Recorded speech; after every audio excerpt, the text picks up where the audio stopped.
The Valorian home world burned beneath a sky filled with Krathian warships. Commander Zarthak stood on the bridge of his flagship, watching the last defensive station explode into a cloud of metal and fire.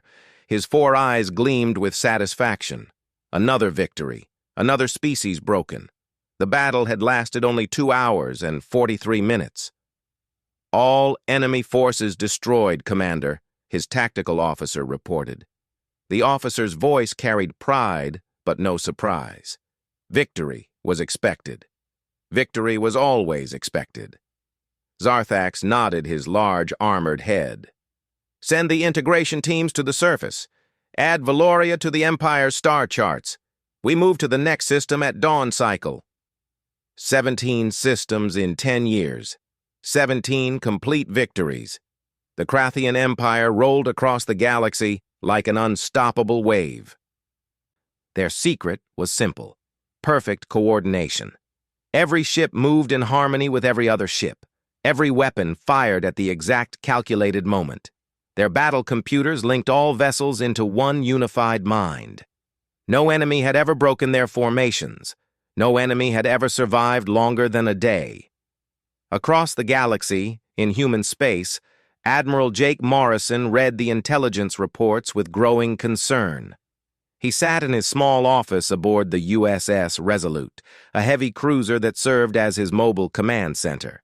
The ship wasn't the biggest in the human fleet, but it was tough and reliable.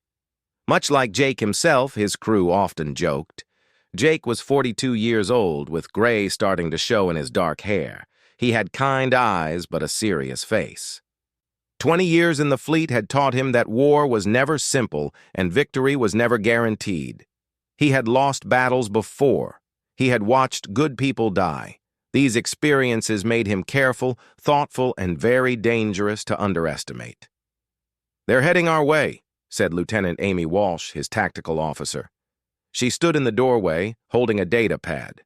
Amy was young, only 28, but brilliant at reading battle patterns. Her red hair was pulled back in a regulation bun, and her green eyes showed worry. "Intelligence says the Krathians will reach our border in 3 weeks. Jake set down the reports and rubbed his tired eyes. "What do we know about their tactics?"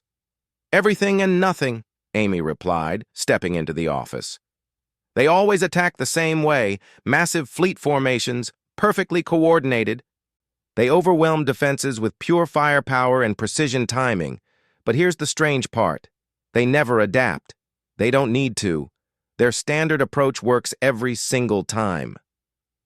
"Every species has a weakness," Jake said quietly. "Not one that 17 civilizations could find."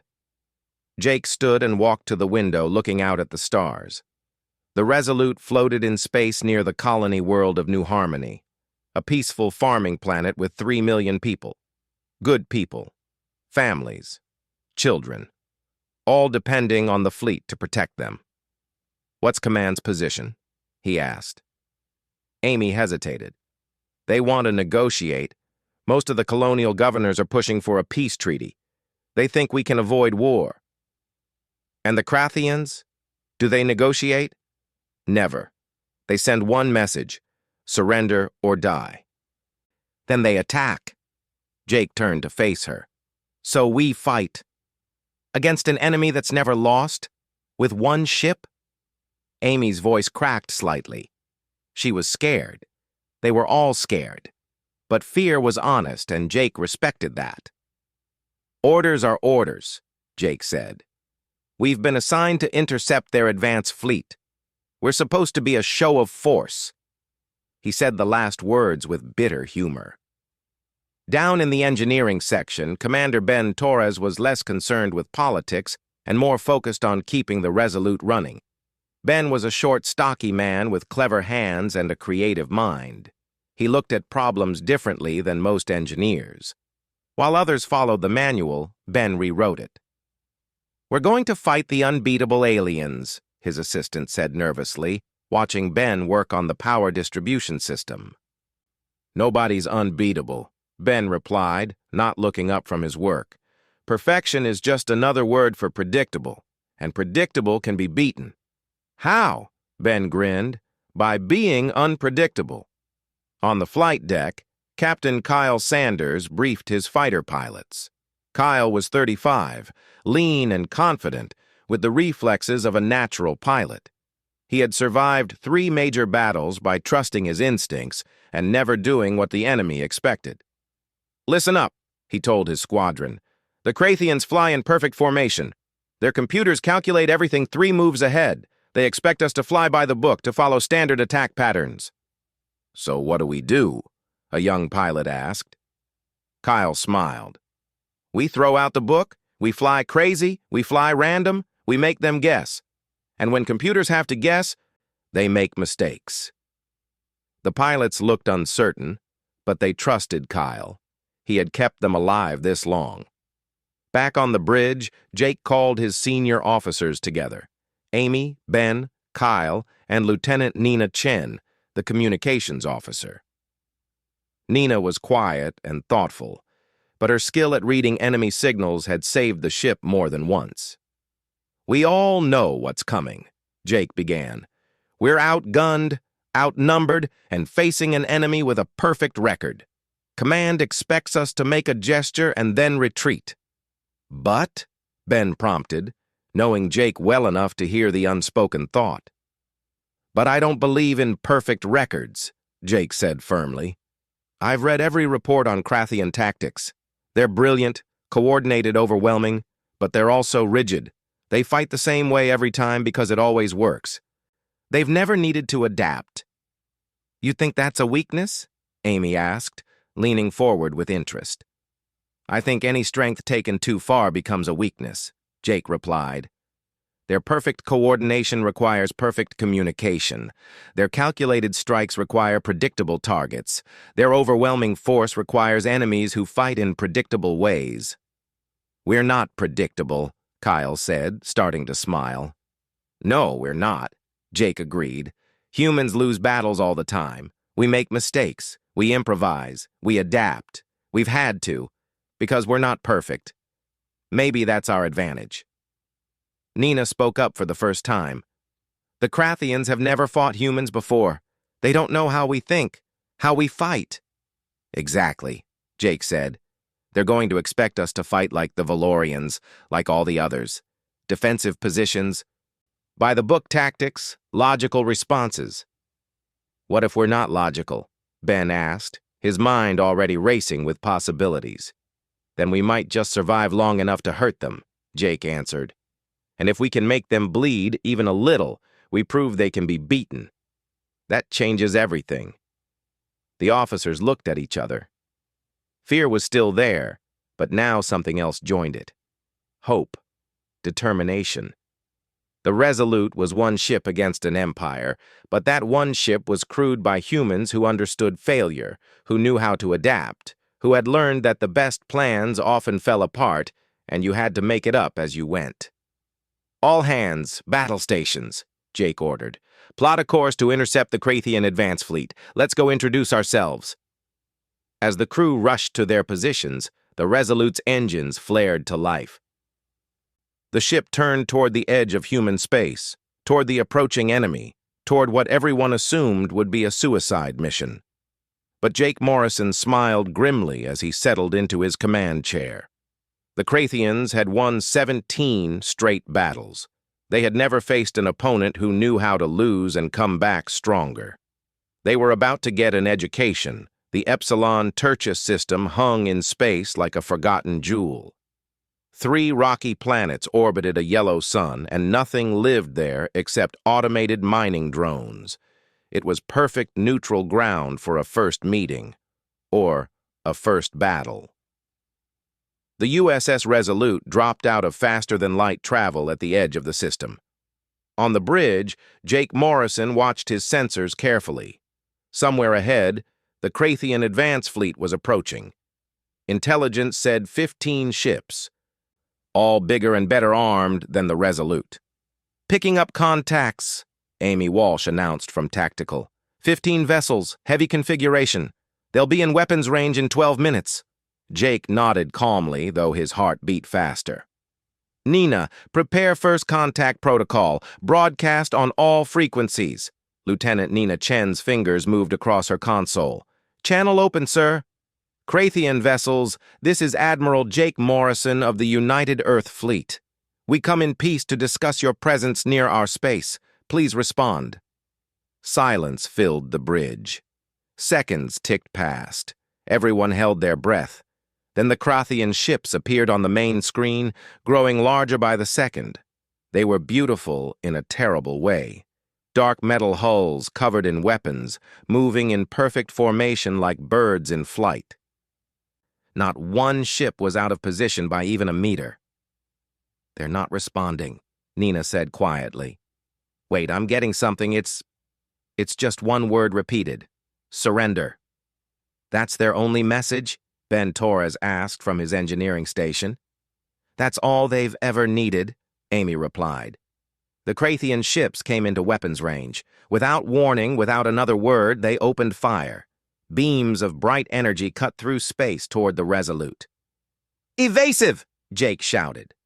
The Resolute lurched sideways, engines screaming. Most of the shots missed, but two struck the shields. The ship shuddered, and alarm lights flashed across the bridge. Shields at 70%, Ben called out. That was just a ranging shot. The real attack is coming. And it came. All 15 Krathian ships fired together. A perfectly coordinated barrage that lit up space like a sun. Their computers had calculated exactly where the Resolute would be, exactly how it would evade, exactly how to destroy it in one combined strike. But Jake had been expecting perfect calculation. Pattern Delta, he ordered. Now! Pattern Delta wasn't in any manual. It was something Jake had developed over years of combat. Instead of logical evasion, the ship moved in seemingly random directions. Up, then down, then spinning, then straight ahead. No computer could predict it because there was nothing to predict. It was chaos. The Krathian weapons fire filled the space where the Resolute should have been. Most of it missed completely. 3 shots still hit, but the shields held. On the Krathian flagship, Commander Zarthak stared at his screens in confusion. His tactical officer looked equally puzzled. Sir, the human ship is not following standard evasion protocols. Our targeting computers cannot establish a firing pattern. Then fire manually, Zarthax ordered. Overwhelm them with volume of fire. But manual firing required independent decisions from each ship captain. The Krathian captains had never done this. They always relied on the coordinated battle computer. Now, without perfect timing, their shots were scattered and uncoordinated. Their firing patterns are breaking down, Amy said with surprise. Sir, I think they don't know how to fight independently. Good, Jake replied. Ben, give me everything you've got. Make us impossible to track. Down in engineering, Ben Torres grinned as he implemented his chaos protocols. He rerouted power in random patterns, creating false energy signatures. He vented plasma in unexpected directions, creating sensor ghosts. He made the Resolute appear to be in 3 places at once, none of them its real location. Kyle, launch your fighters, Jake ordered. Get close and personal. Captain Kyle Sanders had been waiting for this moment. All fighters launch. Remember, fly crazy. 12 small fighters burst from the Resolute's hangar bay. They didn't form up in neat squadrons. Instead, each pilot flew their own wild pattern, spiraling and spinning, getting far closer to the enemy's ships than any sane pilot would dare. The Krathian point defense systems tried to track them, but failed. The computers kept predicting where the fighters would be, but the pilots kept doing unexpected things. One fighter flew upside down, another spun in corkscrews. A third flew straight at a Krathian frigate, then dove under it at the last second. This is insane, muttered Sub-Commander Vectus on the Krathian flagship. He was Zarthax's second-in-command, older and more cautious. They fight like they have no strategy at all. Because they are primitive and desperate, Zarthax declared, though he sounded less certain than usual. Kyle Sanders locked onto a Krathian frigate that had separated slightly from the formation. "All fighters, concentrate on Target 7. Hit and run, don't stay still." The fighters swarmed the frigate like angry insects. Their weapons were small compared to the big ship's armor, but they hit weak points, joints in the plating, sensor arrays, weapon mounts. The frigate's shields flickered and failed. "Resolute, this is Sanders. Target 7 is vulnerable." "Confirmed," Jake replied. "Amy, everything we have on that frigate, full power." The Resolute's main weapons charged and fired. The beam struck the weakened frigate dead center. The ship split apart in a brilliant explosion. On the Krathian flagship, shocked silence filled the bridge. "Damage report," Zarthax demanded. "Frigate Kessex is destroyed, Commander. Also receiving reports from Frigate Valtus. Heavy damage from fighter attacks." "Impossible," Zarthax whispered. No enemy had ever destroyed a Krathian ship in a first engagement. Ever. Jake pressed his advantage. "All weapons, fire at will. Target their damaged ship." The Resolute poured fire into the second frigate. Kyle's fighters harassed it from all angles. Within minutes, it too exploded. 2 Krathian ships destroyed, 13 remained, and they were very angry now.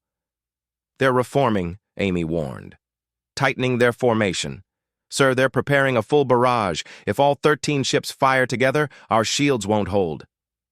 Jake made a quick calculation. They had proved humans could fight. They had drawn first blood. But staying here meant death. "All fighters, return to ship.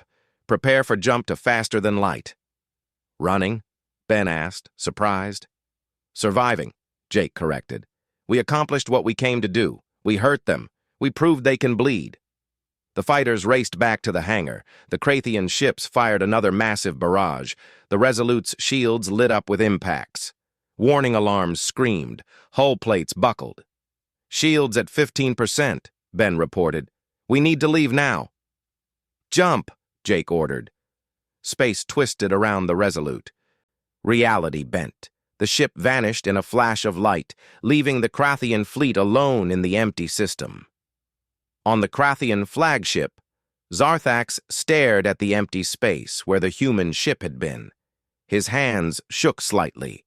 Around him, his bridge crew looked uncertain, afraid.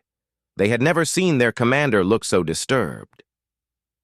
"2 ships lost," Vectis said softly.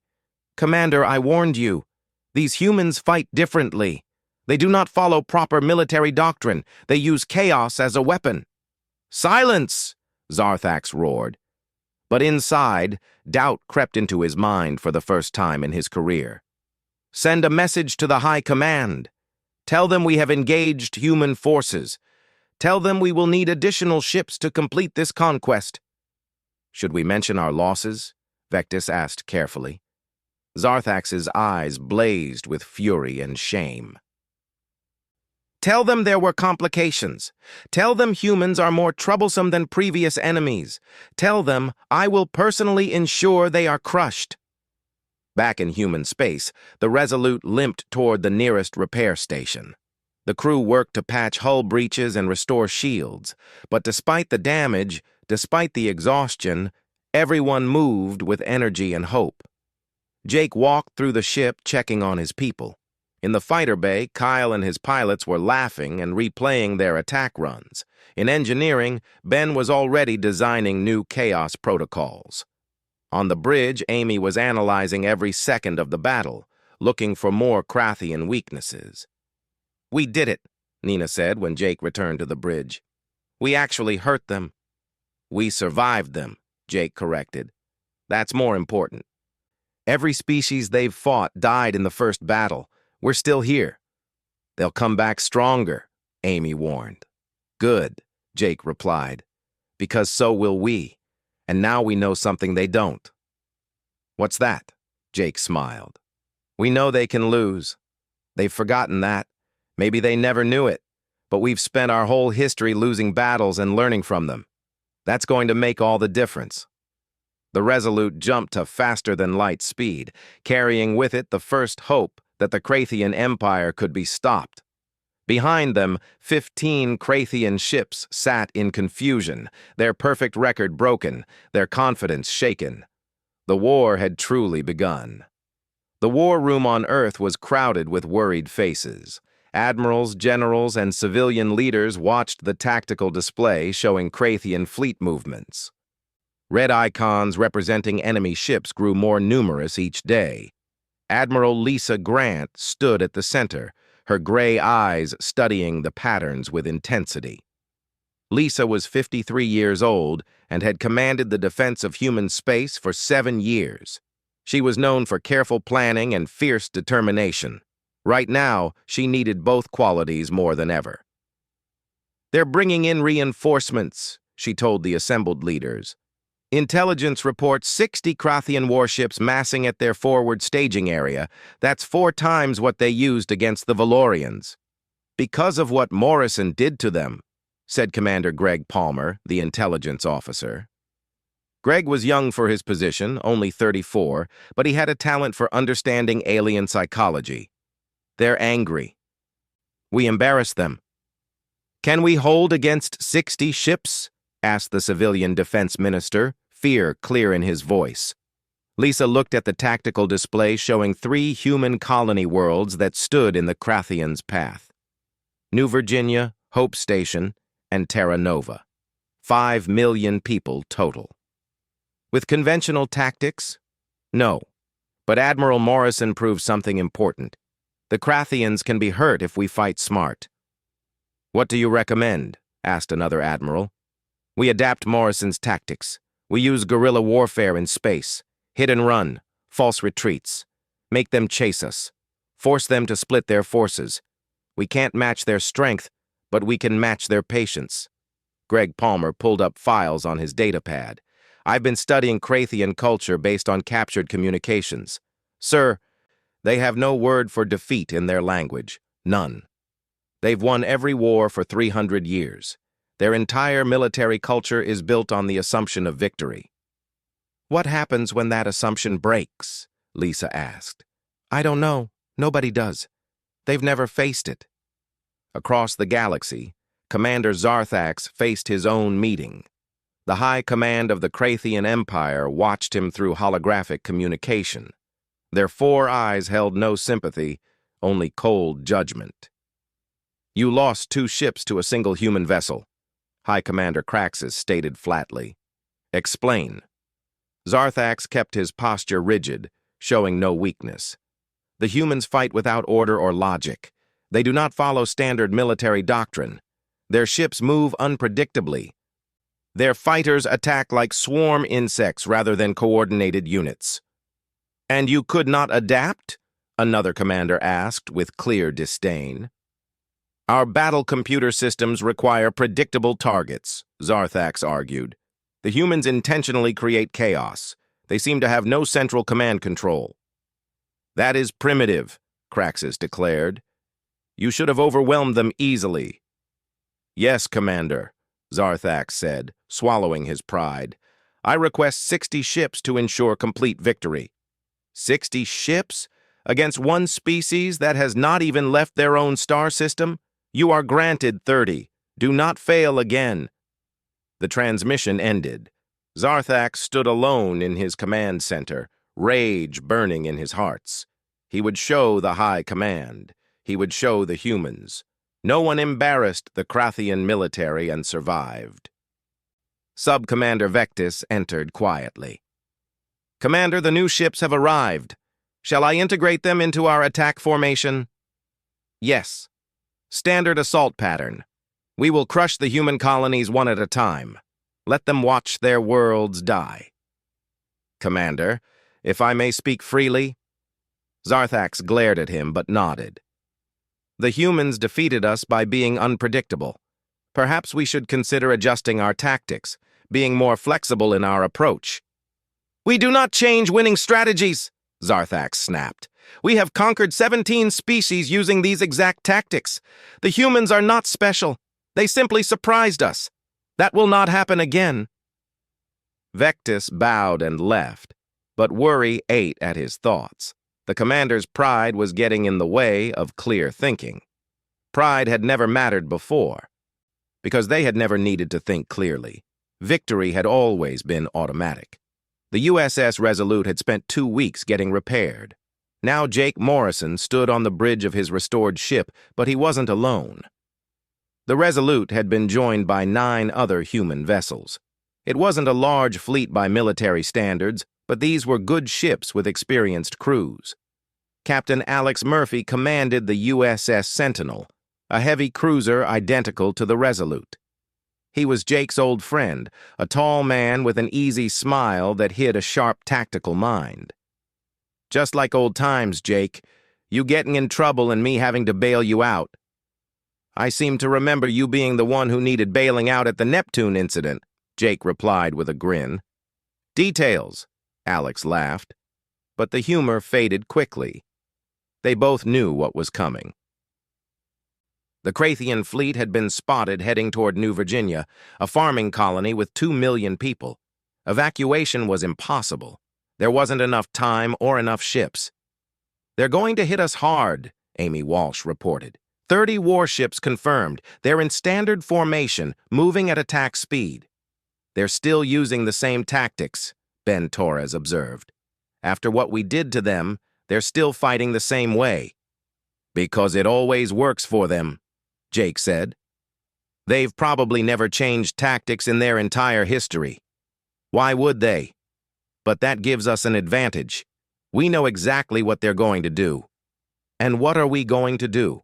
asked Commander Claire Martinez, the tactical advisor Lisa Grant had sent with the fleet. Claire was brilliant at strategy, known for seeing possibilities others missed. "We're going to retreat," Jake said. Silence filled the bridge. "Retreat?" Amy asked. "Sir, the colony." "We'll be fine," Jake assured her. "Because we're not really retreating. We're baiting a trap. Claire, explain the plan." Claire stepped forward. "The Krathians expect enemies to defend fixed positions. Every species they've fought has tried to protect their worlds by standing and fighting. We're going to do the opposite.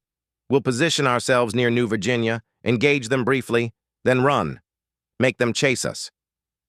"And lead them where?" Alex asked over the communication channel. "Into the asteroid field at the edge of the system," Claire continued. "We'll use the asteroids as cover, break their line of sight, force them to split up to follow us. Then we ambush them in small groups." "Divide and conquer," Ben said, nodding with understanding. "Their strength is coordinated fleet action. In an asteroid field, spread out, that advantage disappears." "Exactly," Jake confirmed. "But we have to make them angry enough to chase us. We have to make it personal. They're already mad about losing 2 ships. We're going to make them furious." 3 days later, the Krathian fleet arrived at New Virginia. The planet hung in space like a blue jewel, peaceful and beautiful. 30 Krathian warships formed their perfect attack formation. On the flagship, Zarthax smiled with anticipation. "The human ships are positioned in orbit around the colony world," his tactical officer reported. 10 vessels. They appear to be in defensive formation. "As expected," Zarthax said. "They think they can defend the planet. How foolish. All ships, prepare for coordinated assault. We will destroy them in one strike." But as the Krathians moved into range, the human ships suddenly broke formation. They didn't retreat directly. Instead, they swept past the Krathian fleet, weapons firing, then accelerated away at maximum speed. "They run!" Zarthax's tactical officer announced. "Like cowards!" Zarthax agreed. "After them! Do not let them escape!" The Krathian fleet turned as one and pursued. Their ships were faster than the human vessels, but not by much. The chase led away from the planet, deeper into the system. On the Resolute, Jake watched the pursuing enemy fleet on his screens. They took the bait. All ships, head for the asteroid field. When we enter, scatter and find cover. Wait for my signal. The asteroid field appeared ahead. A massive cloud of rocks ranging from pebbles to small moons. The 10 human ships dove into it without hesitation, disappearing among the tumbling stones. Zarthax hesitated for only a moment. "Follow them. All ships maintain formation." "Commander," Vectis warned, "the asteroid field will interfere with our coordination systems. We should proceed carefully." "We have overwhelming force," Zarthax declared. "Their tricks mean nothing. All ships enter the field." The Krathian fleet entered the asteroid field, and immediately their perfect formation began to break down. Asteroids blocked communication between ships. Sensors struggled to differentiate between rocks and enemy vessels. The battle computer, which required clear data to calculate coordinated attacks, began giving confused readings. "Spread out," Zarthax ordered. "Find the humans and destroy them." The Krathian ships separated, searching among the asteroids. And that's when the humans struck. Lieutenant Ryan Brooks, flying his fighter from the Resolute, watched 3 Krathian ships pass below his position. He signaled to his wing, "Now, hit them hard!" Fighters emerged from behind asteroids, attacking the isolated ships. The USS Sentinel appeared from cover, weapons blazing, striking a surprised Krathian cruiser. The Resolute ambushed 2 more ships from a different angle. The Krathians tried to coordinate their response, but their ships couldn't communicate clearly through the asteroids. Each captain had to make independent decisions, something they had never trained for. Some ships froze, waiting for orders from the battle computer that never came. Others fired wildly, hitting asteroids and occasionally each other. "They're falling apart," Amy reported with amazement. "Sir, they literally don't know how to fight independently." "Keep hitting them," Jake ordered. "Don't give them time to adapt." The battle raged for 6 hours. Human ships would attack, destroy, or damage a Krathian vessel, then disappear back into the asteroid field. The Krathians would try to pursue, only to be ambushed from another direction. It was chaos, and humans were excellent at fighting in chaos. By the end, 8 Krathian ships had been destroyed and 12 more damaged. The human fleet had taken losses too, 2 ships destroyed and 5 damaged, but they had won. The remaining Krathian ships retreated back toward their own space, their formation shattered, their confidence broken. On the Krathian flagship, Zarthax stared at his damage reports in disbelief.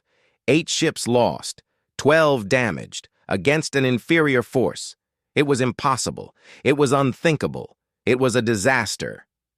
"Commander," Vectis said quietly, "we must report this to High Command."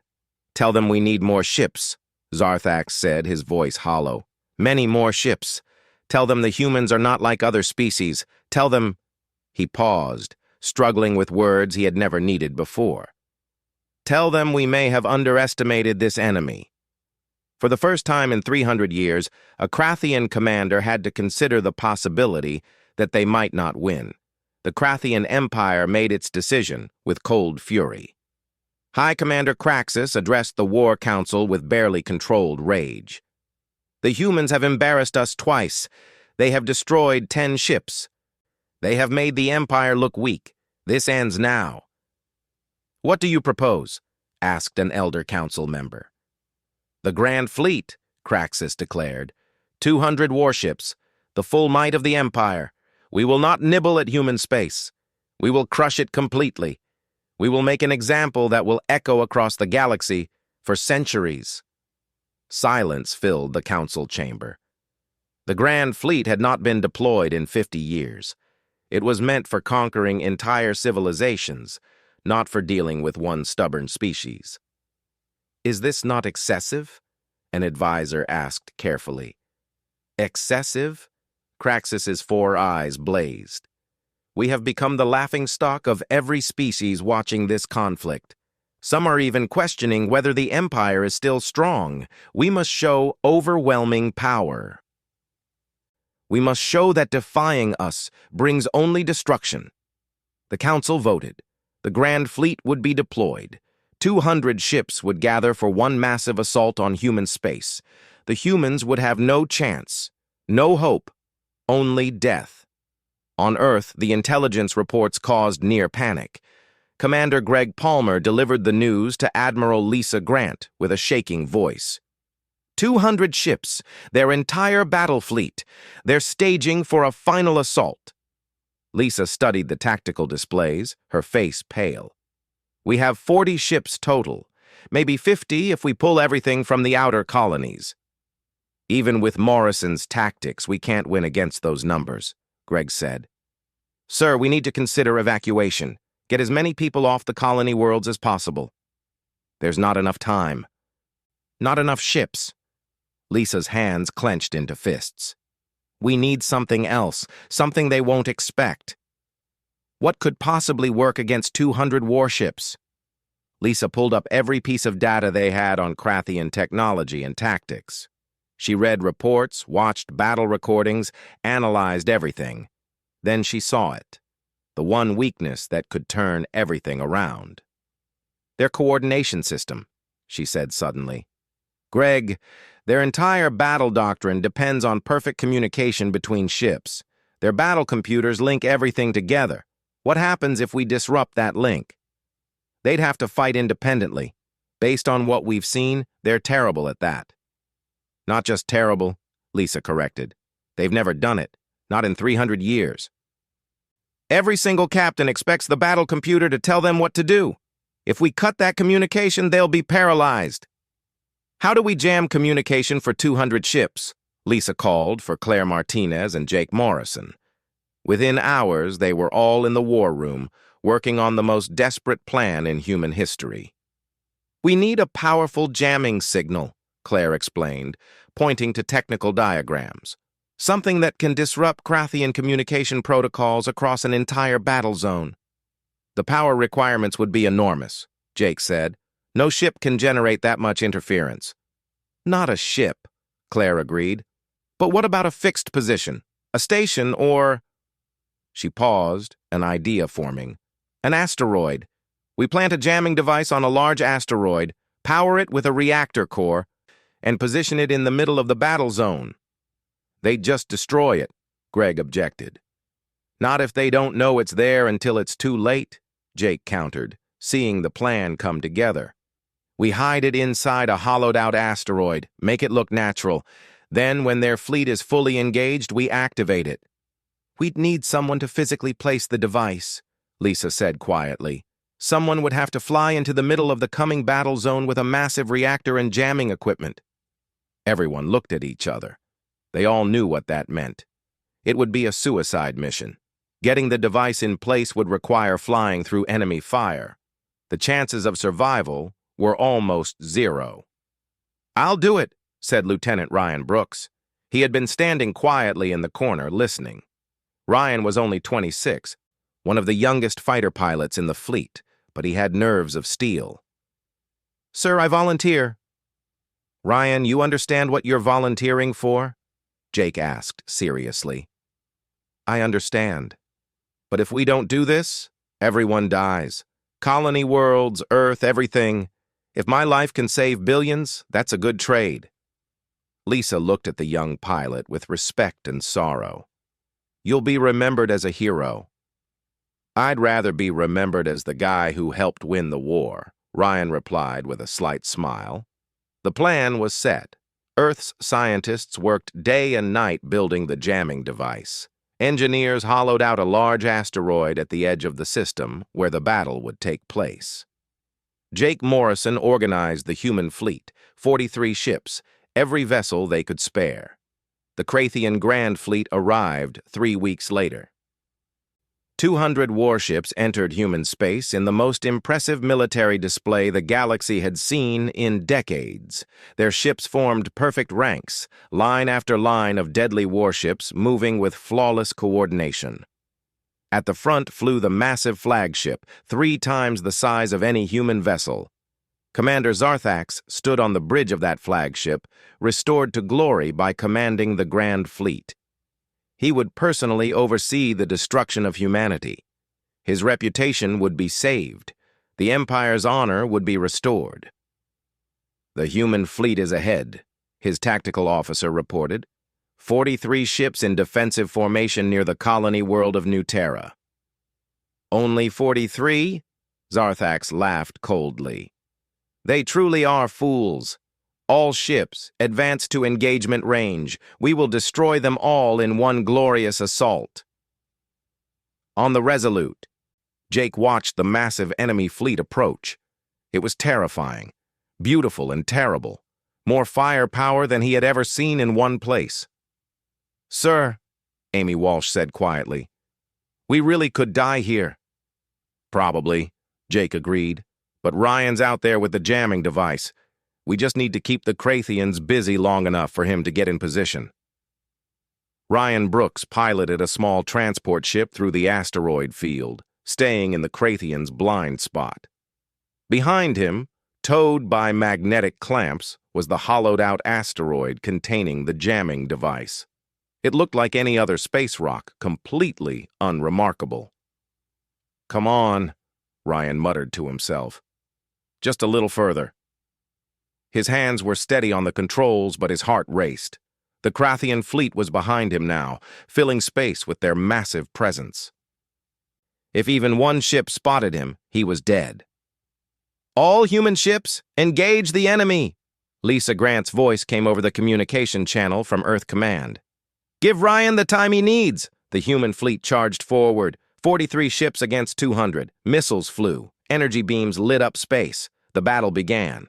Jake ordered Pattern Delta, the Chaos Protocol. Every human ship moved unpredictably.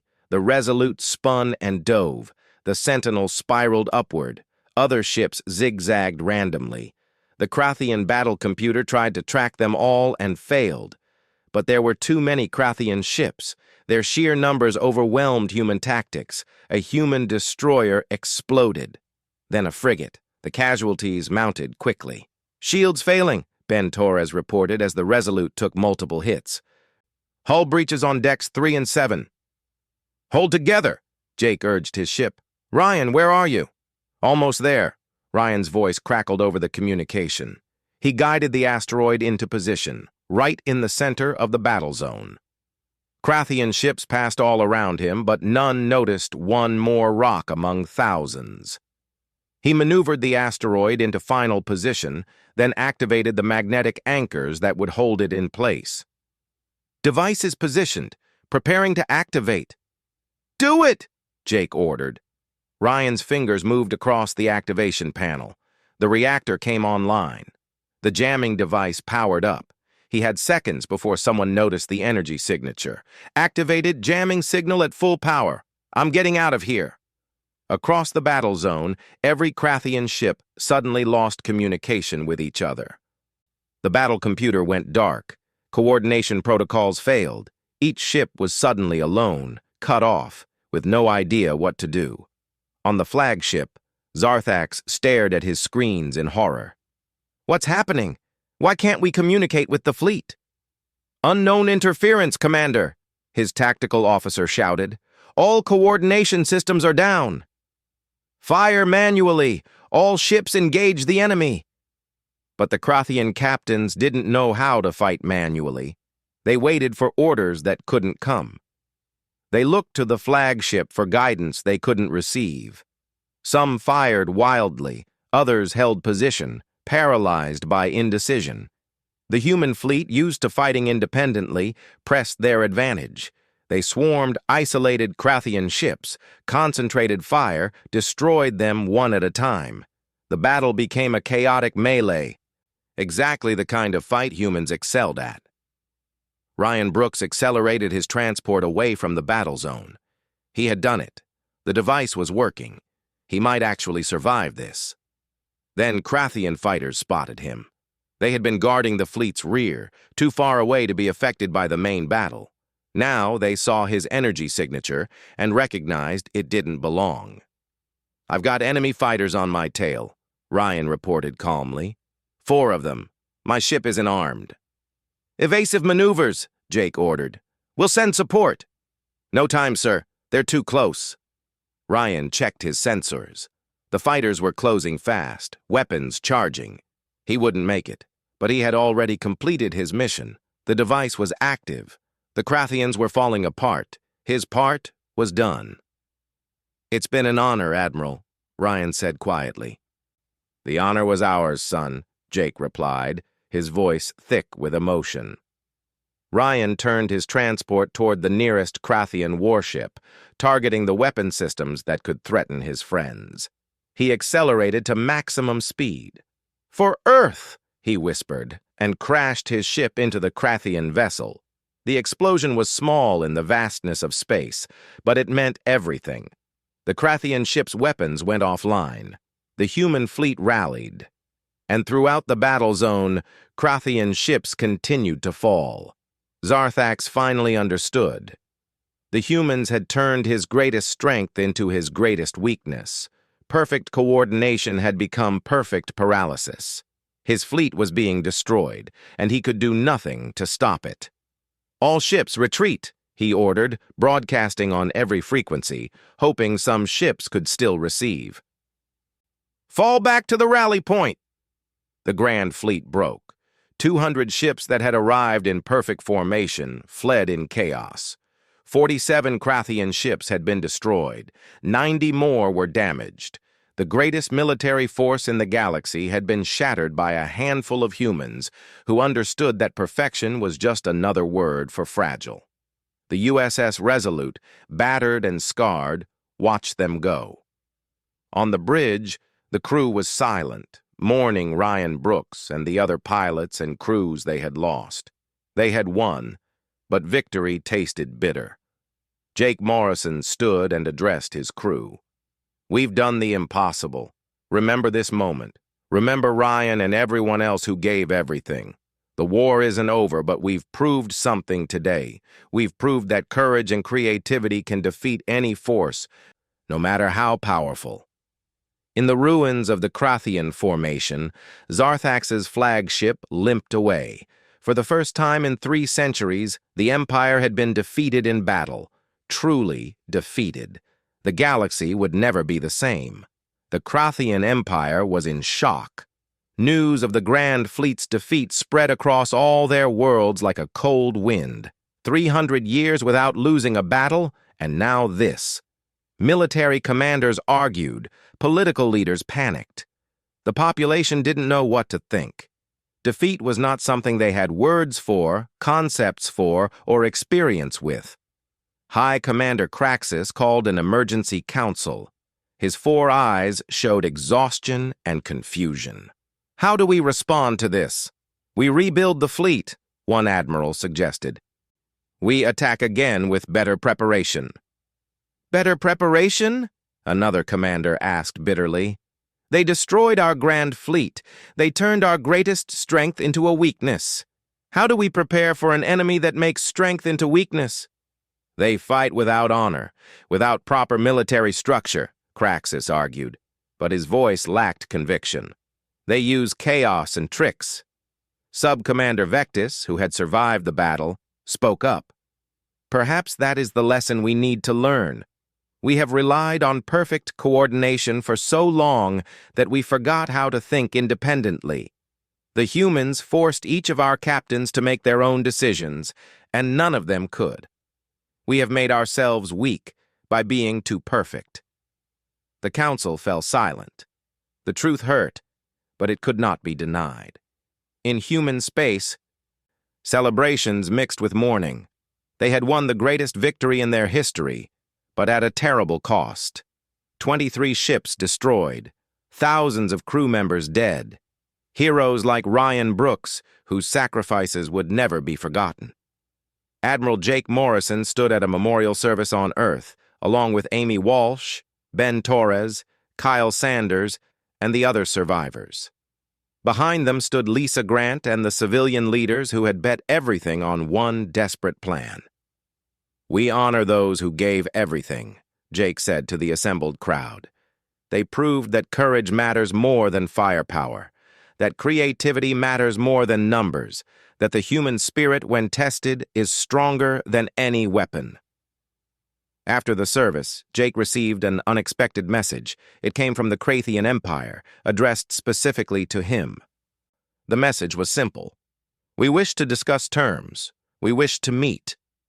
Lisa Grant looked at the message with suspicion. "It could be a trap. Or it could be a genuine peace offer," Jake replied. They've never lost before. They don't know how to process this. Maybe they're ready to talk. And if they're not, then we prepare for round 2. But we have to try. More fighting just means more dead on both sides. Greg Palmer analyzed the Krathian communications. Sir, their military chatter has changed. They're confused, disorganized. Some ships are even questioning orders. Their whole command structure is breaking down. I think they're genuinely in crisis. The meeting was arranged at a neutral station in unclaimed space. Jake Morrison would attend, along with Ambassador Emma Stone, a skilled diplomat known for finding common ground even in difficult situations. Emma was 50 years old, with sharp intelligence and a calm manner that put people at ease. On the Krathian side, Sub-Commander Vectis requested to be their representative. He had always been the cautious one, the one who had warned against underestimating humans. Now, the Empire needed someone who understood their enemy. The station was small, just a trading post run by a neutral species. Jake and Emma arrived first, waiting in a simple conference room. When Vectis entered, Jake got his first close look at a Krathian. Tall, armored skin, 4 eyes, powerful build. An impressive warrior race. But Vectis moved slowly, almost carefully, and his eyes showed something Jake recognized. Exhaustion mixed with respect. Admiral Morrison, Vectis said in perfect English, his translator device working flawlessly. You have cost my people greatly. Your people cost themselves, Jake replied firmly but not unkindly. You came to conquer us. We defended ourselves. Vectis was quiet for a moment, then nodded slowly. You are correct. We assumed victory because we always have victory. We forgot that war should never be assumed. You taught us this lesson. A hard lesson, Emma said gently, but perhaps a necessary one. They sat down at the conference table. For several minutes, no one spoke. Then Vectis began. I must tell you something about my people, he said. For 300 years, we have conquered. 17 civilizations fell before us. We became proud. We became rigid. We believed our way was the only way, and in that belief, we made ourselves weak. Your coordination system is remarkable, Jake admitted. In perfect conditions, it's devastatingly effective. But conditions are never perfect, Vectis finished. You showed us that. When your jamming device disrupted our communications, our captains did not know what to do. They had never made independent decisions in battle. We had trained them not to think, only to follow the coordinated plan. This was our greatest failure. What happens now? Emma asked. Your empire still has military power. You could rebuild and attack again. We could, Vectis agreed. But many in our leadership are asking a different question. Why? We conquered 17 civilizations, and what did we gain? Territory we cannot fully control. Peoples who hate us. Resources we barely use. We conquered because we could, not because we needed to. Your resistance has forced us to ask if this was ever the right path. Jake leaned forward. What are you proposing? A ceasefire. Then negotiations for peace. The Empire will release the 17 conquered systems, allowing them to govern themselves. We will reduce our military forces to defensive levels. And in exchange, we ask that humans share something with us. Share what? Emma asked cautiously. How to lose, Vectis said simply. You have lost battles. You have failed. You have made mistakes. But each time you learned and adapted. You became stronger through weakness. We need to learn this. Our military academies teach only victory. We need to teach our commanders how to think independently, how to adapt, how to fail, and try again. Jake sat back, surprised. He had expected demands for territory or resources, not this. You want us to teach you? We want to avoid becoming extinct, Vectis replied honestly. The galaxy is large. There will be other threats, other enemies. If we cannot adapt, we will eventually fall. Your people have shown us that perfection is fragile.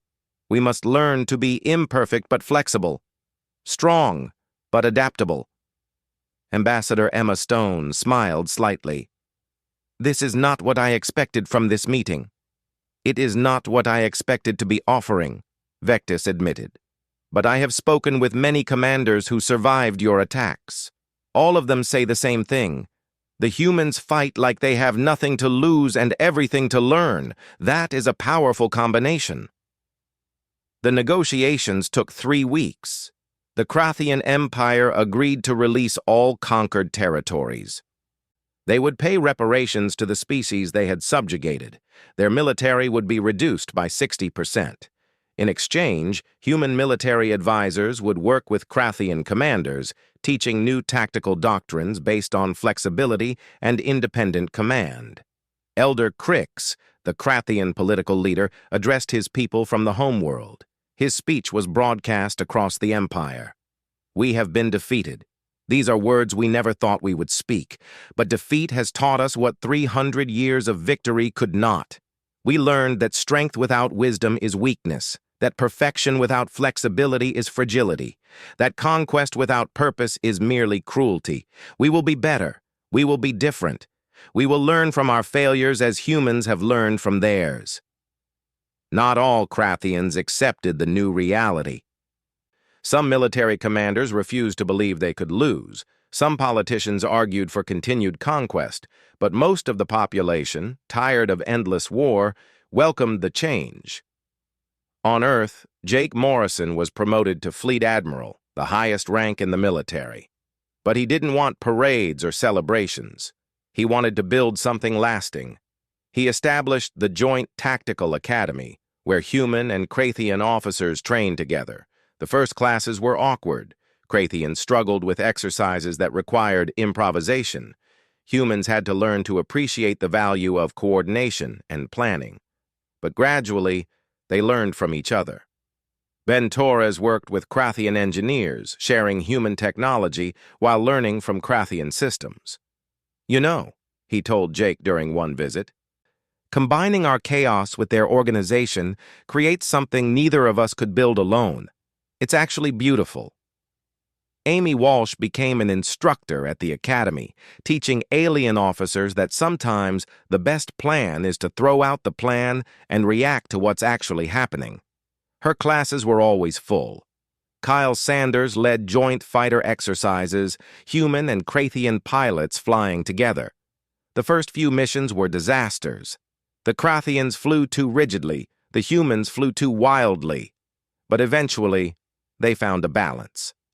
6 months after the treaty, Vectis visited Jake on Earth. They stood together looking at a memorial to the fallen, including Ryan Brooks's name carved in stone along with thousands of others. "He saved us all," Vectis said quietly, looking at Ryan's name. "By sacrificing himself, he saved not just humans, but also Krathians. If the war had continued, both our peoples would have suffered terribly." "Heroes come in many forms," Jake replied. "Sometimes it's the person who knows how to fight. Sometimes it's the person who knows when to stop fighting. You stopped an empire that day," Vectis said. "Not by destroying it, but by showing it a better path." "We all needed a better path," Jake corrected. "Humans were ready to fight to extinction if necessary. That's not better than your conquest. We both needed to learn." They walked through the memorial gardens in comfortable silence. Finally, Vectis spoke again. "There is news from the outer regions. Another aggressive species is expanding, the Zorgath Collective. They may threaten both our territories within a few years." "Then we face them together," Jake said firmly. "Not as enemies, as allies, as peoples who learned hard lessons and became stronger for it." "Together," Vectis agreed. "This is a strange word for my people. We only knew above and below, conqueror and conquered. Together is something new." "Get used to it," Jake said with a slight smile. "Humans have learned that together is usually better than alone. You might find you like it." In the years that followed, the Krathian-Human alliance became a model for the galaxy. Other species watched in amazement as former enemies worked side by side. The joint fleet, combining human creativity with Krathian coordination, became the most respected military force in the region. The Krathian military academies adopted a new motto: strength through adaptation. Every graduating class studied the battle where humans stopped the Grand Fleet, not as a defeat to be avenged, but as a lesson to be remembered. Human military doctrine incorporated lessons from Krathian planning and coordination. The blend of structure and chaos, planning and improvisation, created something more powerful than either species had possessed alone. Admiral Lisa Grant retired after seeing the Academy flourish. On her last day, she gave a speech to mixed human and Krathian officers. "You represent the future, not conquest, not domination, cooperation, learning, growing together. The greatest battles are not the ones we win, but the ones we avoid by being wise enough to make friends instead of enemies." Jake Morrison, now gray-haired and weathered, stood on the bridge of the Resolute one last time before his own retirement. Amy was beside him, now a captain commanding her own ship. Ben had moved to civilian engineering, designing ships that combined the best of both species' technology. Kyle commanded the Joint Fighter Academy. "We did good, didn't we?" Jake asked, looking out at the stars. "We did what needed doing," Amy replied. "We protected our home. We made peace. We built something that lasts." "Ryan would be proud," Jake said quietly, thinking of the young pilot who had sacrificed everything. "They're all proud," Amy assured him. "Everyone who fought, who bled, who died. They gave us the chance to build this peace. We honored them by not wasting it." The Resolute docked for the final time, ready to be converted into a museum ship. Visitors from dozens of species would come to see the ship that stopped an empire. Children would run through its corridors, learning about the war that changed everything. But the real lesson wasn't about war. It was about what came after, about how enemies became allies, about how defeat became growth, about how the species that seemed unbeatable learned to be vulnerable, and the species facing extinction learned to show mercy. In his final report to Earth Command, Jake Morrison wrote, "We defeated an empire not by destroying it, but by showing it a better way. This is the greatest victory humanity has ever achieved. Not through weapons, but through wisdom. May we always remember that the best way to defeat an enemy is to make them a friend." The war that everyone thought would end in extinction ended in alliance. The species that never lost learned how to lose with grace. The species facing destruction learned how to win with mercy, and the galaxy became a little bit safer, a little bit wiser because of it. Sometimes the greatest battles are the ones that end with a handshake instead of a final shot. Sometimes the truest victory is the one where everyone survives to build something better. That was the lesson of the Krathian-human war. Not that might makes right, but that wisdom makes peace. And peace, hard won and carefully maintained, lasted for generations.